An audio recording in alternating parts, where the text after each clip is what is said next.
fuel polishing. That's not a very common topic. I've seen a couple videos about it on YouTube.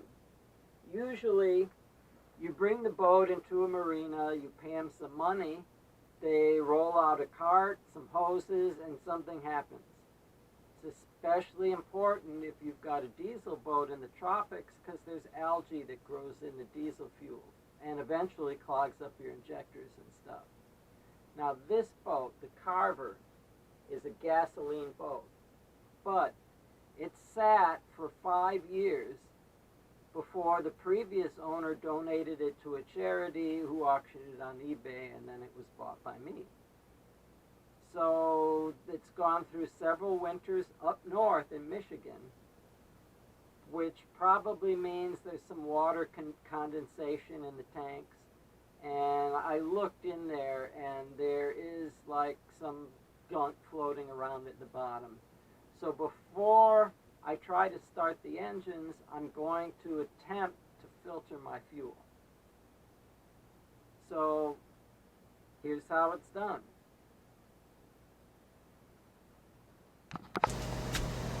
This is the fuel pump that I got. It pumps 8 gallons per minute, which is a lot more than the little electric fuel pumps that would pump gas to the engine. And that's so that it can sort of stir up the sediment at the bottom. Then it will go through this water separating filter, this fine particle filter, and I got this adapter for the fine particle filter. And this is the big unboxing. So the first thing I found inside the box was this nozzle like you have at a gas station, which is really nice, and I wasn't expecting to get this with the kid. The pump comes with a really thick owner's manual with lots of warnings and details, and they even included a roll of Teflon tape for assembling all the pipe parts. So in the rest of the box, there's the pump.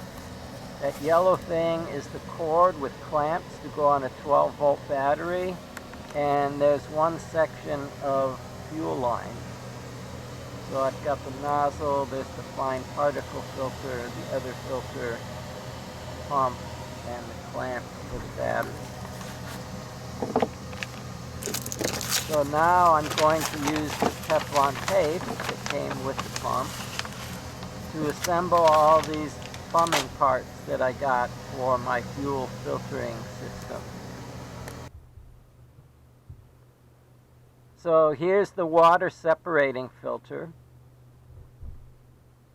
It's got a clear housing and a drain at the bottom so you can let the water out. The water will sink to the bottom and the fuel will float on top. And there's also a coarse particle filter in there. It came with instructions how to take it apart and change the particle filter, and also how to hook it up into your fuel plumbing system.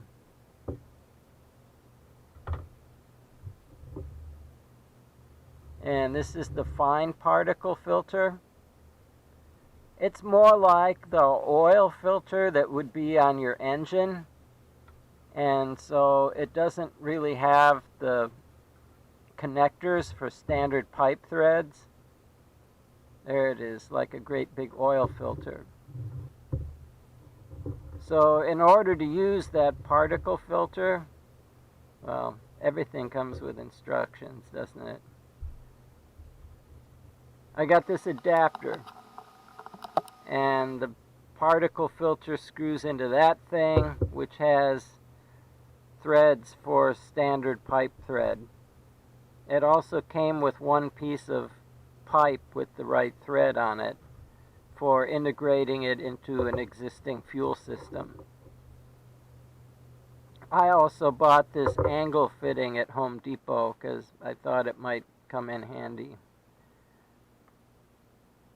So a time lapse would be a pretty good way of showing you the boring part of assembling everything. Basically, there's Teflon tape wrapped around every place where pipe threads into something.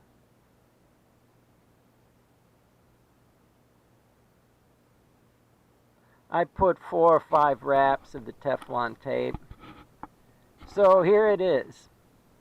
I got this long piece of pipe at Home Depot, and that's going to go down in the tank and suck fuel up from the bottom of the tank. Then it'll go through this first section of hose, through the pump, through the water separating filter, the fine particle filter, another section of hose, and the nozzle. Here's the pump, water separating filter, fine particle filter, then the output hose, and the nozzle, which will feed the gas right back into the tank. So the gas just flows in a circle. In order to get the gas out of the tank and to provide access to stick that pipe down in, I took out those 5 screws, and now I can remove the sending unit, which sends an electrical signal to a gauge on the bridge that tells me how much gas is left in the tank.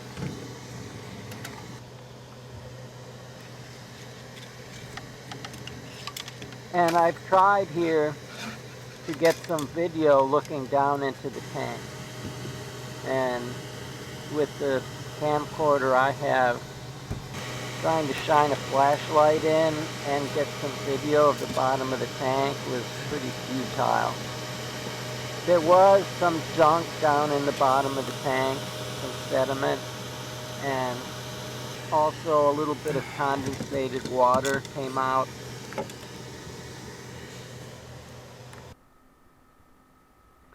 So here's the system. There's that long pipe down in the tank. And when I first start, I stir that around and try to vacuum any sediment out of the bottom of the tank. And it goes through the filters and back into the tank here, where you would normally refuel the boat at the gas dock. And here I am doing the tank on the other side. I kept the end of that long pipe covered when I'm not using it, so I don't introduce any other junk into the fuel system. And I gently put that pipe into the tank. I don't want to drop it in there and make a hole in the bottom of the tank.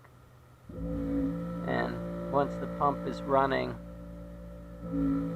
I do swish the end of that suction line around in the bottom of the tank to vacuum out any sediment that's there.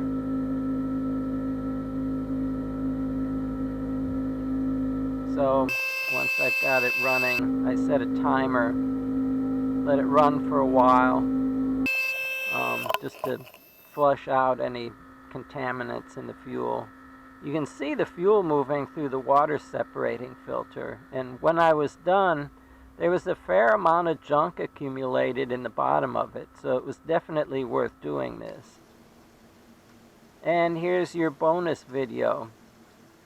This guy caught a fish, and he's eating it on my dock. I think he's an osprey.